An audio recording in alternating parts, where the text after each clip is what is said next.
Astaghfirullah. Assalamualaikum warahmatullahi wabarakatuh.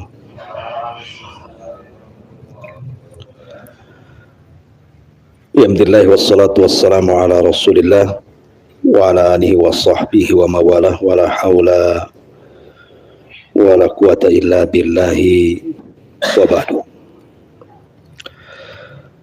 Alhamdulillah, segala puja dan puji hanya milik Allah subhanahu wa ta'ala. Salawat teriring salam kita hadiahkan kepada Rasul kita Nabi besar Muhammad sallallahu alaihi wasallam. Pembahasan di malam hari ini kita akan membahas satu sirah sahabat Nabi yang syarat dengan pelajaran berkaitan dengan mahalnya sebuah hidayah. Sahabat ini dikenal namanya Tufail ibn Amrin ad-Dawsi. Tufail ibn Amrin ad-Dawsi dari suku Daus, Yaman. Singkat cerita, ketika Nabi Shallallahu Alaihi Wasallam di permulaan dakwah di Mekah, tentu tidak semudah yang kita bayangkan dakwah Rasul di permulaan dakwah itu. Banyak rintangan, banyak ancaman, bahkan tak jarang kemudian Nabi Shallallahu Alaihi Wasallam harus diancam dengan pembunuhan. Sehingga orang-orang Mekah khawatir kalau seandainya orang-orang yang datang dari jauh ke Mekah sampai berjumpa dengan Nabi Shallallahu Alaihi Wasallam dan terpengaruh. Makanya setiap orang yang datang ke Mekah, maka mata-mata dari musuh-musuh Rasul, orang-orangnya Abu Jahal dan yang lainnya, selalu memberikan informasi. Kalau kalian tawaf umroh tentu ala jahiliyah, maka jangan mendengarkan orang yang ciri-cirinya seperti ini.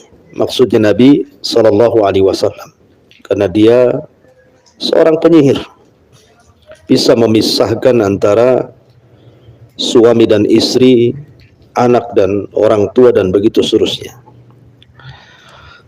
Dan itu terjadi kepada Tufail ibn Amr ini. Jadi Tufail ini datang-datang mau umroh di masa jahiliyah di atas kesyirikannya. Kemudian ketika masuk Mekah, dia diwanti-wanti oleh penduduk Mekah itu, jangan sampai mendengarkan orang yang ciri-cirinya seperti ini. Maksudnya Nabi Shallallahu Alaihi Wasallam. Itu kalau ngomong, itu omongannya seperti sihir, maka engkau akan terpengaruh dengan sihirnya. Akhirnya kemudian Tufail pun, karena yang ngomong ini bukan satu orang, apalagi tokoh-tokoh Quraisy, tentu manusiawi ada kekhawatiran kalau seandainya dia terpengaruh dengan orang yang dimaksud oleh tokoh-tokoh Quraisy. Sampai-sampai ketika dia sedang tawaf, dia mengambil kapas, kemudian digulung-gulung, kemudian ditaruh di kedua lubang telinganya. Jangan sampai mendengar ucapan orang yang dimaksud oleh pembesar Quraisy, maksudnya Nabi Sallallahu Alaihi Wasallam. Maka kemudian berangkatlah Tufail melaksanakan tawaf umrah ala jahiliyah. Di tengah-tengah tawafnya ini, kok ada orang yang berbeda ibadahnya. Maksudnya Nabi Sallallahu Alaihi Wasallam kebetulan ada di situ dan sedang melaksanakan sholat. Jadi Tufail ini kok melihat aneh, kok ibadahnya beda dengan kita orang-orang jahiliyah. Kok dia nyempil sendiri di situ? Barulah dia sadar, dia mengatakan, aku kan seorang penyair, orang cerdas. Kalau memang apa yang dikatakan orang itu benar, apa salahnya saya dengarkan? Kalau memang yang dikatakan salah, tidak mungkin aku terima. Akhirnya dia pun melepaskan kapas yang berada di kedua lubang telinganya. Kemudian sambil tawaf dia memperhatikan Rasul, sambil mengendap-endap. Kemudian dia mendengar apa yang dibacakan Nabi SAW dalam Al-Quran. Tufail ini seorang penyair, sehingga paham dengan kefasihan bahasa. Jadi ketika Nabi SAW membaca Quran ini, maka Tufail pun kemudian merasa takjub dengan ucapan Rasul. Ya, karena Quran itu kalamullah, bukan kalam Rasul. Akhirnya Tufail makin penasaran, berhentilah dia tawaf. Kemudian memberanikan diri datang kepada Nabi SAW, kemudian bertanya. Maka Nabi SAW menjawab dengan membacakan ayat-ayat Al-Quran. Dari situlah hidayah masuk kepada Tufail ibn Amr ad-Dawsi ini. Lambat laun ketika terus diceramahi Rasul, hidayah masuk. Akhirnya dia pun bersyahadat. Subhanallah, lihat bagaimana upaya orang-orang musyrik menghalang-halangi orang untuk tidak menerima dakwah, tetapi Allah berkehendak lain. Justru Tufail malah mendapatkan hidayah dan masuk Islam. Dia pun bersyahadat di hadapan Nabi SAW. Lama Tufail tidak pulang ke Daus karena dia belajar kepada Nabi. Ketika dia sudah lama bermulazamah dengan Rasul di Mekah, bergabung dengan sahabat-sahabat dari Arqam, maka dia pun ingin pulang ke kampungnya dan berdakwah. Dan harusnya seperti itu. Ya, orang yang kalau sudah punya ilmu, Anda sudah mengaji seperti ini, ya ditularkanlah hidayahnya gitu ya. Ya, mulai dari memperbaiki diri sendiri, sholatnya diperbaiki, baca Qur'annya dan begitu seterusnya. Mulailah kemudian ngajak keluarga. Lah akhirnya Tufail ini mau pulang. Masalahnya dia sudah tahu di kampungnya tidak ada orang yang masuk Islam. Pasti akan sulit dia mendakwahi Islam ke daerahnya di Daus, apalagi orang-orang Daus juga kurang lebih dengan orang-orang Mekah penyembah berhala. Akhirnya dia mengatakan kepada Rasul, ya Rasul, ij'al li ayah. Rasul, aku ingin berdakwah kepada kaum Daus, tetapi tolong jadikan untukku tanda-tanda kuasa Allah. Kemudian Nabi SAW mengatakan dan berdoa kepada Allah. Setelah itu Rasul mengatakan, idhab fayaj'alakallahu ayah. Kalau begitu pergi engkau, nanti di tengah jalan Allah akan buktikan tanda kekuasaannya. Berangkatlah Tufail dari Mekah ke Daus ini. Di tengah malam, yang namanya berjalan di tengah padang pasir, lewat perbukitan, gurun-gurun gitu kan, tentu tidak mudah karena di zaman itu belum ada bus, belum ada pesawat gitu ya. Untuk berangkat dari Mekah ke Yaman itu bukan perjalanan yang mudah. Saya pernah umroh itu dari Son'a ke Mekah itu hampir 1 hari 1 malam tuh naik bus itu. Itu pakai bus itu. Gimana zaman itu kan pakai unta ya, paling tinggi pakai unta. Sehingga melewati tempat-tempat yang menyeramkan gitu. Jadi di tengah jalan di waktu gelap gulita, tiba-tiba Allah Subhanahu wa taala memberikan karamah kepada Tufail ibn Aus ad-Dawsi ini. Karamah itu artinya keanehan yang Allah anugerahkan kepada orang-orang yang bertakwa selain para nabi. Disebut karamah. Tiba-tiba di dahinya muncul cahaya. Muncul cahaya di dahinya. Ya kayak orang cari apa itu ya? Cari kodok gitu ya. Dikasih senter di kepalanya itu. Jadi walaupun gelap-gelap malam, tiba-tiba kemudian muncul cahaya di dahinya, menerangi sekitarnya. Kata Tufail ibn Amr ad-Dawsi, dia mengatakan, ya Rabb, ini kalau kaumku tahu aku ada cahaya di dahiku, tentu akan memfitnah mereka. Jangan-jangan aku disangka orang-orang yang kewalat karena meninggalkan agama kaumnya. Kalau begitu ya Rabb, pindahkanlah cahaya ini ke tempat lain. Tiba-tiba Allah Subhanahu wa taala pindahkan dari dahi ke tangannya. Ya, tangannya yang bercahaya gitu ya. Seperti kisah Nabi Musa ketika memasukkan tangannya ke pesaknya, dikeluarkan ada cahaya gitu ya. Kayak baterai gitu ya. Kemudian kata Tufail mengatakan, ya Rabb, ini pun bahaya ini. Nanti jadi fitnah kepada kaumku, pindahkan cahaya ini. Rupanya Allah Subhanahu wa taala pindahkan cahaya ke mulutnya. Jadi kalau ngomong itu bersinar-sinar gitu, kayak ada lampunya di mulutnya itu. Ya. Lah dari situlah kemudian Tufail, ya kalau diam ya tidak keluar cahaya, kalau ngomong keluar tuh bersilau-silau gitu ya. Itulah karamah Tufail ibn Amr ad-Dawsi ini. Pulang dia ke kaumnya. Mulailah dia kumpulkan kaumnya, kemudian mulailah mengajak mereka ke dalam tauhid kepada Allah Azza wa Jalla. Jadi mereka melihat bagaimana Tufail ini kok ada cahaya di mulutnya itu setiap bicara itu. Sehingga mulailah sebagian mereka tertarik untuk masuk Islam. Pertama, bapaknya sendiri sudah tua datang kepada anaknya. Tapi Tufail mengatakan, ilaina anni, ilaika anni, menyingkir kau dariku hai ayahku, karena aku berada di atas agama Muhammad. Kata ayahnya, kalau begitu aku ikut agamamu. Ya, maka kata Tufail mengatakan, kalau begitu mandilah, berwudulah, dan bersyahadatlah. Kemudian datang istrinya. Maka Tufail pun mengusir istrinya. Kau bukan istriku, aku berada di atas agama Muhammad. Ilaika anni, pergi kau dariku. Kata istrinya, kenapa? Kemudian Tufail mengatakan, aku berada di agama Muhammad. Kata istriku, agamamu agamaku, katanya. Akhirnya satu keluarga semua masuk Islam. Ya. Kemudian setiap hari Tufail mendakwahkan Daus. Akhirnya kemudian lambat laun satu suku Daus beriman karena Tufail ibn Amr ini.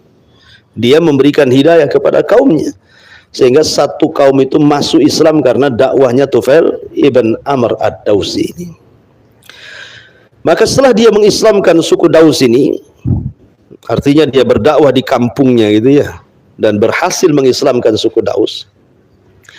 Maka ketika Nabi SAW sudah hijrah dari Mekah ke Madinah, dan Nabi SAW bergerak untuk melakukan Fathu Mekah, pembebasan kota Mekah ketika itu. Maka Tufail pun kemudian bergabung bersama pasukan Rasul, berangkat dari Madinah menuju Mekah untuk menyerang Mekah. Dalam peristiwa Fathu Mekah yang Allah firmankan, idza jaa nasrullahi wal fath. Maksud fath di sini artinya Fathu Mekah. Maka ketika Mekah sudah dikelilingi oleh tentara kaum muslimin, maka Tufail ini ingin meminta izin kepada Rasul. Dia ingin menghancurkan satu berhala dari berhala-berhala yang sangat diagungkan manusia kala itu. Maka Nabi SAW mengizinkan Tufail disuruh untuk menghancurkan satu di antara patung yang berpengaruh. Maka Tufail pun siap dengan obor bakarnya dan hendak membakar berhala itu. Ini orang-orang Mekah ini dari perbukitan, dari pepohonan, dari rumah-rumah mengintip nih. Mengintip apa yang dilakukan Tufail ini. Karena mereka masih meyakini kan bahwa berhala-berhala itu Tuhan. Sehingga mereka mengatakan, awas saja Tufail ini berani membakar berhala kami, maka berhala itu pasti akan membakar dirinya. Jadi orang-orang sudah optimis tuh, ini kalau Tufail kurang ajar sama Tuhannya, pasti dia akan kualat gitu bahasanya. Akhirnya mereka pun sambil menonton Tufail ini mau membakar patungnya, sudah was-was tuh. Apa yang terjadi dengan Tufail nanti setelah menghina Tuhan mereka? Tiba-tiba dibakarlah patung itu sampai habis gitu ya. Kemudian merembet ke patung-patung yang lainnya. Akhirnya banyak patung yang hancur dan tidak terjadi apapun dengan Tufail. Dari situlah sadarlah penduduk Mekah bahwa ternyata Tuhan yang disembah selama ini tidak mendatangkan manfaat dan juga tidak bisa mencegah madarat. Jangan lagi melindungi orang lain, melindungi dirinya sendiri dari dibakar itu tidak bisa. Ya, makanya dulu saya pernah cerita ada seorang dai di Malaysia itu. Dia agama berhala awalnya. Dia jadi mu'alaf gara-gara rumahnya kebakaran. Sementara di rumahnya banyak berhala. Ya kan, awalnya kan satu keluarga sakit, kemudian patungnya ditukar. Mungkin patung-patung ini bukan patung yang menyembuhkan penyakit, ditukar patungnya, cari patung yang khusus untuk menyembuhkan penyakit. Sudah ditukar, tidak kunjung juga sembuh, karena rumahnya dari papan terbakar ceritanya. Akhirnya semua keluarga selamat, patungnya tak selamat, kebakar semuanya. Baru dia sadar, lah selama ini Tuhannya terbakar, tidak bisa menolong dirinya, gimana akan menolong kami dan keluarga. Dari situlah kemudian mereka sudah masuk Islam. Ya kan, terkadang hidayah itu dari mana saja gitu. Jadi penduduk Mekah ketika melihat Tufail membakar berhala-berhala itu, mereka baru sadar ternyata berhalanya tidak mendatangkan manfaat dan juga tidak mencegah madarat. Melindungi mereka sendiri tidak sanggup, apalagi melindungi orang lain. Dari situlah kemudian mereka pun sadar. Akhirnya setelah pengepungan kota Mekah itu, banyak kemudian penduduk Mekah yang berbondong-bondong datang kepada Nabi SAW masuk Islam. Maka setelah tragedi Fathu Mekah ini, Tufail pun bersama Rasul sampai Rasul meninggal dunia. Maka ketika kekhilafan Abu Bakar Siddiq radhiyallahu an, maka satu keluarga berkhidmah kepada khalifah yang baru, Abu Bakar Siddiq radhiyallahu an. Di tengah-tengah kegoncangan banyak penduduk Yaman yang murtad, Tufail tetap istiqamah di atas Islam, membela Abu Bakar Siddiq radhiyallahu an. Ketika terjadi perang Yamamah itu memerangi nabi palsu namanya Musailamah al-Kadzdzab. Jadi ada di Yamamah itu namanya Musailamah al-Kadzdzab ngaku nabi. Banyak pula pengikutnya. Jadi zaman itu, maka Abu Bakar Siddiq radhiyallahu an ingin menyerbu Musailamah al-Kadzdzab, membasmi para nabi palsu itu. Lah salah satunya lah Tufail ibn Amr ad-Dausi ini ikut tentara Abu Bakar. Di tengah jalan ketika menuju Yamamah, Tufail ini bermimpi. Akhirnya mimpinya aneh, ya. Kemudian dia menceritakan kepada sahabat-sahabat sepasukannya dan mengatakan, sesungguhnya semalam aku bermimpi. Mimpi apa wahai Tufail? Dia mengatakan, dalam mimpi itu rambutku dicukur. Kemudian keluar dari mulutku burung-burung. Kemudian tiba-tiba datang seorang wanita, aku dimasukkan ke perutnya kembali. Dan anakku mencari-cari. Kemudian kata Tufail, maukah ku takwilkan mimpiku sendiri, katanya. Dia mengatakan, adapun rambutku dicukur, maka sesungguhnya pasti aku akan dibunuh. Ya, aku akan terkena sabetan pedang. Adapun burung yang keluar dari mulutku, maka itu ruhku yang keluar. Adapun aku dimasukkan ke perut seorang wanita, artinya aku akan masuk liang lahat dalam kondisi syahid. Adapun anakku yang mencari-cariku, maka dia akan sama nasibku, meninggal mati syahid. Ya betullah ketika terjadi perang Yamamah, maka Tufail pun kemudian meninggal dalam perang Yamamah ini. Di pasukan Abu Bakar Siddiq radhiyallahu an, dia mati syahid. Dan kemudian anaknya sempat hidup, ikut perang juga anaknya di Yamamah itu, tapi diselamatkan di masa Khalifah Umar dalam perang Yarmuk, itulah baru anaknya juga mati syahid. Maka Tufail dan juga putranya mati syahid radhiyallahu anhuma, semoga Allah meridai keduanya. Apa yang bisa kita petik dari kisah Tufail ibn Amr ad-Dausi ini? Pertama, kita bicara tentang hidayah. Lihat bagaimana para pembesar Quraisy itu menghalang-halangi hidayah orang untuk masuk Islam. Sampai mereka mengatakan kepada Tufail, jangan kau dengar ucapan orang itu. Sebaiknya tutuplah kedua telingamu, jangan sampai mendengar ucapan si Muhammad itu. Kalau tidak kau tersihir. Tetapi bagaimanapun hidayah milik Allah. Tidak bisa orang-orang Quraisy itu menghalang-halangi Tufail untuk masuk Islam. Rupanya akhirnya Tufail pun mendapatkan hidayah masuk Islam. Ya, luar biasa gitu ya. Satu orang-orang Quraisy menghalang-halangi orang untuk masuk Islam, tiba-tiba dengan kehendak Allah Tufail pula masuk Islam. Bahkan di zaman itu ada yang luar biasa. Orang-orang yang jelas hendak membunuh Nabi, tidak jadi membunuh kemudian masuk Islam. Seperti contohnya Zubair ibn Mut'im radhiyallahu an. Zubair bin Mut'im ini hendak balas dendam kepada Nabi. Gara-gara pamannya terbunuh di Badar, sehingga dia berniat untuk membunuh Nabi SAW dengan pedangnya. Berangkat dari Mekah ke Madinah. Kemudian setelah sampai di Madinah, dia mencari-cari waktu kapan Nabi lengah, gitu ya. Rupanya ketika itu Rasul sedang sholat maghrib. Orang sholat itu tidak mungkin bawa senjata, apalagi di masjid Nabi, bukan masjid kayak sekarang terang, gelap, memungkinkan orang pura-pura sholat di belakang, menusuk dari belakang, kan bisa saja. Seperti yang terjadi kepada Umar bin Khattab yang dibunuh oleh Abu Lulu al-Majusi, kan pura-pura sholat tuh Abu Lulu, seorang Majusi itu. Di pertama ketika Umar dapat satu rakaat, ditusuk berapa tusukan sampai Umar menyangka bahwa dia ditusuk itu maksudnya digigit anjing. Dia berteriak dan mengatakan, akalat ni kalbun, anjing sedang menggigitku, padahal sedang ditusuk oleh pisau sama Abu Lulu tuh. Umar sedang mengimami sholat. Itulah sebab kematian Umar bin Khattab. Artinya Zubair bin Mut'im kalau hendak membunuh Nabi waktu lengah ketika sholat bisa saja, ya. Tetapi Zubair bin Mut'im ini ketika mengendap-endap gitu ya, Nabi sedang sholat maghrib lah, kebetulan pula yang dibaca oleh Rasul pada sholat maghrib itu surat Tur, surat yang cukup panjang, ya. Artinya bahwa sebenarnya boleh seseorang itu disunahkan sholat maghrib itu dipendekkan, tapi boleh sekali-kali panjangkan, karena Rasul pernah membaca surah Tur di sholat maghrib gitu ya. Lah dalam surah Tur itu ada ayat yang menyinggung berhala-berhala orang-orang musyrik. Apa ayatnya dalam surah Tur itu? Am khuliqu min ghairi syai'in am humul khaliqun am khalaqus samawati wal ardi balla yuqinun. Apakah berhala-berhala orang-orang musyrik itu tercipta dengan sendirinya, ataukah diciptakan dari segala sesuatu, ataukah berhala itu yang menciptakan langit dan bumi? Bahkan orang musyrik gak yakin dengan keyakinannya.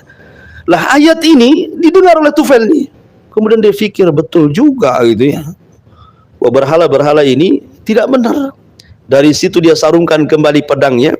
Kemudian menunggu Rasul selesai sholat. Ketika salam, dia langsung datang kepada Rasul, langsung mengucapkan 2 kalimat syahadat. Asyhadu an la ilaha illallah wa asyhadu annaka rasul. Lihat, awalnya membenci luar biasa, sampai dia mengatakan kepada Rasul, Rasul, dulu tidak ada manusia yang paling aku benci kecuali kamu. Sekarang tidak ada manusia yang lebih aku cintai kecuali kamu, katanya. Gitu ya. Hidayah itu kan datang dari mana saja itu. Awalnya mau membunuh, tiba-tiba dapat hidayah. Ya. Begitulah sahabat Nabi SAW dapat hidayah itu macam-macam gitu. Sampai kemudian Zubair bin Mut'im ini ketika mendengar ayat Al-Quran, apa kata beliau? Hatta kada qalbi an yatir. Sampai hatiku ingin terbang mendengar keindahan Al-Quran itu dibacakan. Luar biasa gitu ya. Artinya hidayah itu milik Allah Subhanahu wa ta'ala. Kadang orang yang mau memusuhi Nabi, belakangan masuk Islam. Ya, jadi karena hidayah itu milik Allah, bukan milik kita, maka hidayah itu patut dicari. Dan kalau sudah dapat hidayah, istiqomah dalam hidayah itu. Sebab banyak orang yang tidak istiqomah dalam hidayah, yang tadinya sudah sholat, sudah mau sholat gitu ya, walaupun terpaksa akhirnya jadi biasa. Tapi kemudian karena sebuah kondisi mulai meninggalkan sholat lagi. Dan ini celaka gitu ya. Nah, kalau sampai kemudian hidayah yang sudah kita dapat tiba-tiba lepas begitu saja, hidayah itu mahal harganya. Sampai Imam Ibnul Qayyim mengatakan, kalaulah nikmat dunia ini dijadikan satu, itu tidak seberapa kecuali dengan nikmat hidayah.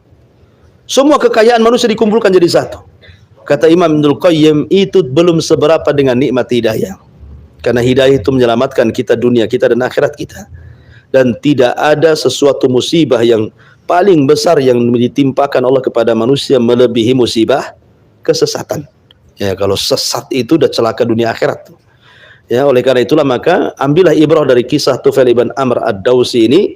Akhirnya dia dapat hidayah, belajar Islam, bahkan menularkan hidayah, menjadikan kaumnya masuk Islam semuanya. Nah, harusnya begini ya. Kita ini kalau bisa dimanapun kita pijak, kita bisa memperbaiki orang, bukan memperbaiki diri sendiri saja, minimalnya keluarga lah gitu ya. Seperti yang dilakukan Tufail ibn Amr ad-Dawsi radhiyallahu an. Wallahu alam, ini kisah singkat ya. Kita buat tanya jawab saja biar lebih menarik pembahasannya. Silakan kalau ada yang mau bertanya.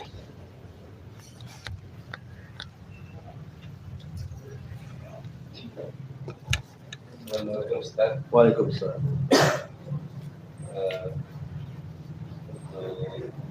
Aroma surga sekarang ini masih ada Ustaz yang mendapatkan aroma. Iya. Apakah mungkin karomah itu bisa terulang lagi kepada di zaman sekarang? Mungkin, karena karomah itu tidak dibatasi seperti mukjizat. Kalau mukjizat itu kan terbatas gitu. Dengan wafatnya Nabi ya hilang pula mukjizatnya. Kecuali mukjizat Rasul Al-Quran, tidak hilang karena wafatnya Nabinya. Kalau mukjizat-mukjizat sebelumnya para Nabi dan Rasul ya berakhir dengan meninggalnya Nabinya. Tapi Rasul SAW tidak. Mukjizatnya akan terus berlaku sampai hari ini, bahkan sampai kiamat dibangkitkan. Adapun karomah atau dengan istilah lain maunah, pertolongan yang Allah Subhanahu wa ta'ala berikan kepada orang-orang yang beriman, yang bertakwa dari kalangan wali-walinya, tentu tidak dibatasi waktu, siapapun akan diberikan karomah. Ya, karena karomah itu kan Allah berikan kepada orang yang bertakwa. Tidak mesti dia wali gitu ya. Yang penting dia bertakwa, karena wali Allah itu alladzina yattaqun, orang yang bertakwa itu disebut wali Allah. Ya, kita juga bisa jadi wali murid gitu ya. Artinya bahwa wali-wali Allah itu artinya orang yang meletakkan loyalitas kepada Allah, Rasulnya, dan kepada ajaran keduanya. Kita berusaha untuk mengamalkan, meninggalkan yang diharamkan, melaksanakan yang diperintahkan, dan begitu seterusnya sampai dapat predikat yang bertakwa, itulah wali Allah. Dan bukan berarti kemudian orang-orang yang beriman yang tidak mendapatkan karomah tidak lebih mulia dibandingkan orang yang mendapatkan karomah. Karomah itu bukan menunjukkan mulianya orang itu sehingga lebih mulia dibandingkan yang lainnya, tidak. Para sahabat Nabi banyak yang tidak dapat karomah. Lihat dalam peperangan banyak yang meninggal. Kenapa tidak ditolong dapat karomah gitu ya? Ya seperti Hamzah dan yang lainnya, banyak sahabat yang tidak dapat karomah. Bukan berarti kemudian, dan banyak pula tabi'in dapat karomah. Ya, ada juga tabi'in dapat karomah. Seperti tadi sahabat namanya Tufail ibn Amr ad-Dawsi, ada karomahnya. Bukan berarti Tufail lebih mulia dibandingkan Abu Bakar karena tidak ada karomahnya gitu ya. Tidak juga. Jadi karomah itu bukan yang menunjukkan bahwa dia lebih unggul dibandingkan yang lainnya, tidak. Tapi Allah Subhanahu wa taala hendak menolong hambanya dengan memberikan keanehan yang tidak diberikan kepada yang lainnya. Apakah mungkin terjadi di zaman sekarang? Ya mungkin saja. Mungkin tabrakan gitu ya, harusnya mati dia, tahu-tahu nggak mati pula dia. Ya dapat karomah, mungkin karena dia banyak beriman gitu. Atau mungkin kebakaran, semua kebakaran. Warung dia pula tak terbakar. Mungkin karena dia dapat karomah gitu ya, mungkin dia orang yang suka sedekah atau yang lainnya, bisa saja terjadi. Itu mungkin terjadi karomah itu. Dan karomah itu tidak bisa diulang, dia bukan model mantra kemudian datang. Itu sihir itu. Nah, kalau sihir ya dia model mantra bisa diulang-ulang karena ada setannya gitu ya. Nah, tapi kalau karomah ini tidak bisa. Itu kan sekonyong-konyong datangnya. Allah hendak menolong hamba-hambanya. Ya, tapi kalau sihir bisa dipelajari, kalau karomah tidak bisa dipelajari. Sama dengan mukjizat pula tidak bisa dipelajari. Ya, wallahu a'lam.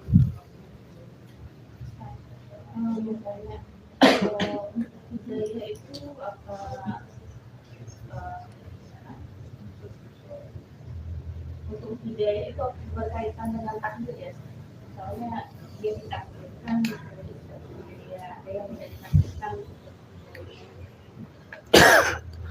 Apakah hidayah itu juga sesuai dengan takdir? Iya, kita katakan sesuai dengan takdir karena ketika orang berada di janin 4 bulan itu datang malaikat, kemudian menentukan rezekinya, menentukan ajalnya, menentukan bahagianya, celakanya, kan itu ya. Disebut bahagia dan celaka itu artinya su'ul khotimah dan husnul khotimah sampai dicatat. Tapi masalahnya kita kan tidak tahu takdir kita apa, itu maksudnya. Jangan pula kemudian seperti ada seorang sahabat yang mengatakan, ya Rasul, kalau takdir saya di neraka, ngapain pula capek-capek sholat? Ya kan? Kalau saya takdirnya masuk surga, ya sudahlah, tenang-tenang saja. Atau juga nanti masuk surga, kan itu ya. Nah, masalahnya kita nggak punya pengetahuan tentang takdir. Kita kan nggak pernah tahu catatan kita seperti apa. Lah karena kita tidak tahu catatan kita seperti apa, makanya Rasul menasihati sahabat yang bertanya seperti itu. Apa kata Rasul? I'malu fakullun muyassarun lima khuliqa lahu. Sudah, jangan tanya soal itu. Beramallah karena kalian akan dimudahkan sesuai dengan amalan kalian. Kalau kalian amalnya amalan taat, maka akan dimudahkan mati di atas ketaatan. Kalau amalan kalian maksiat, maka akan dimudahkan mati di atas kemaksiatan. Itu maksudnya. Maka Rasul membacakan ayat fa amma man a'ta'at wattaqa wa saddaqa bil husna fasanu yassiru lil yusra. Fasanu yassiru, sudah Allah mudahkan dia melakukan amal kebaikan, Allah mudahkan lagi sehingga amalannya melahirkan amalan yang lain, salatnya melahirkan ibadah yang lain, puasanya melahirkan ibadah yang lain, sampai ditutup seperti itu. Tetapi wa amma man bakhila wastaghna wa kadzdzaba bil husna fasanu yassiru lil usra, sudah sulit beramal saleh, dipersulit lagi, makin malas lagi, akhirnya dia cenderung maksiat dan diakhiri dengan maksiat. Artinya kalau kita ini, karena kita tidak tahu takdir kita seperti apa gitu ya, ya sudahlah, yang penting kita sholat, kita berusaha baca Quran, kita berusaha untuk sadar meninggalkan maksiat dengan harapan kita masuk surga. Itu saja. Nah, tugas kita ini bukan mengorek-ngorek takdir, sampai kiamat pun mau dikorek kemana? Mau nanya sama siapa takdir saya seperti apa? Mau nanya Pak Dukun mana? Pak Dukun sendiri tidak tahu takdirnya. Ya, mau nanya peramal sendiri tidak tahu takdirnya. Nah, jadi tidak ada yang tahu takdir, sehingga jangan disibukkan soal masalah takdir gitu ya. Karena takdir itu tidak ada yang tahu kecuali Allah. Tugas kita ini hanya mempermudah takdir kita. Ya, dengan cara apa? Ya beramal gitu ya. Beramal, mudah-mudahan dengan amalan itulah mempermudah takdir kita masuk surga gitu maksudnya. Wallahu a'lam.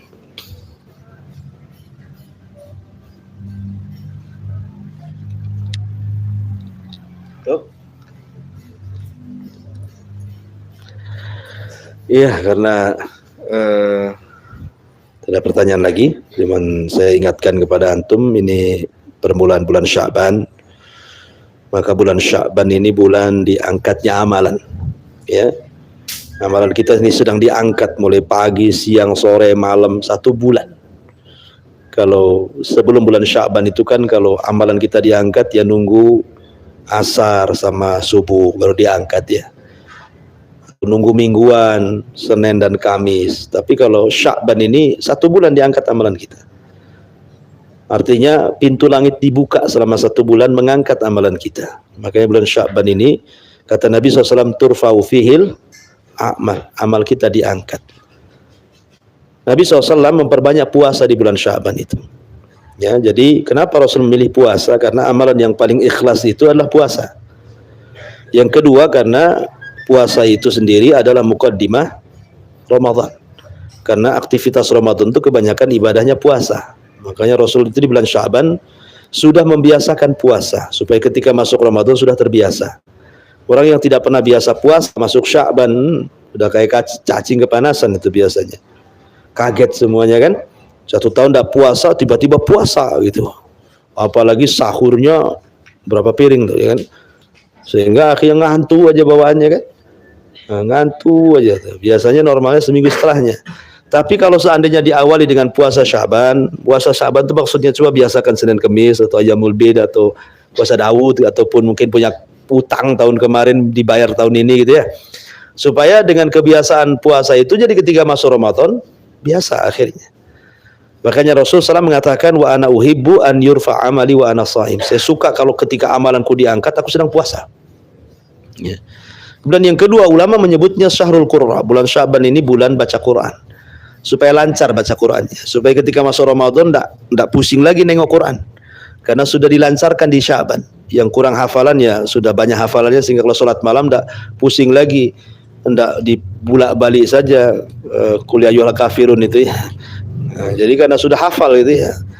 Nah, kemudian juga ulama mengarahkan banyak bersedekah di bulan Sya'ban. Karena ini amalan kita diangkat. Kemudian biasakan qiyamul lail. Karena itulah memang muqaddimah Ramadan. Ramadan itu kan kalau tidak baca Quran, puasa, qiyamul lail gitu ya. Sedekah, nah itulah amalan-amalan di bulan Ramadan. Maka jadikan Sya'ban ini muqaddimah masuknya Ramadan. Ya, itu saja nasihat saya. Mudah-mudahan ada manfaatnya. Subhanallah walhamdulillah. Asyhadu an la ilaha illa anta astaghfiruka wa atubu ilaik. Wallahu ta'ala. Assalamualaikum warahmatullahi wabarakatuh.